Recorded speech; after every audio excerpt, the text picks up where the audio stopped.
Welcome to the Workplace Minute, powered by H3HR Advisors and sponsored by Paychex, one of the leading providers of HR, payroll, retirement, and software solutions for businesses of all sizes. My name is Steve Boese.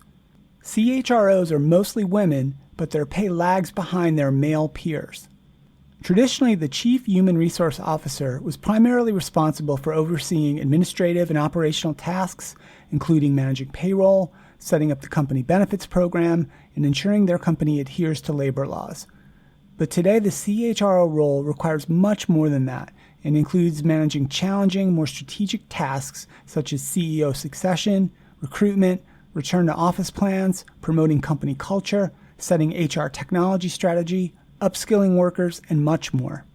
Because of this, CHROs are much more visible and are increasingly taking up boardroom positions, according to a new study from Equilar, a provider of executive intelligence solutions. And they're also gaining named executive status, meaning more HR leaders are officially becoming part of the C-suite.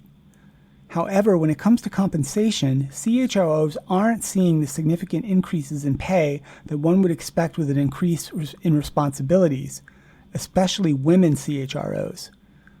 The median total compensation for top CHROs now sits at around $2.4 million, the report from Equilar found. Though that's a lofty number, it grew only slightly from the previous year, up 0.1%.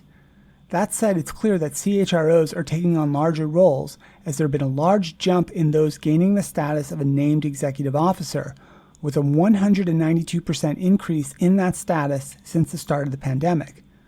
And they're also getting more of a seat at the table as boardroom presence has increased roughly 22% since 2022. Notably, female CHROs continue to dominate the boardroom, the study points out, with roughly 80% of CHROs being women. Still, female CHROs haven't seen the same pay gains as their male counterparts over the last year. The study found that female CHROs earned about 27% less than males in the same role. And while female CHROs saw a median increase in pay of around 2%, from about $2.7 million to $2.8 million, the men in the CHRO role experienced a whopping 61% pay jump, from about $2.4 million to $3.9 million. One factor in this pay disparity, research analysts of the study point out, is that the majority of female CHROs on this list work for smaller companies, which tend to pay less than large companies and could contribute somewhat to the difference in pay. 80% of female CHROs were at companies with less than $20 billion in revenue, compared to only 35% of male CHROs. But that in itself can't account for the massive disparity in overall pay and the rate of increase in pay where men, even in the field of HR, which has been traditionally dominated by women, still surpass women in compensation.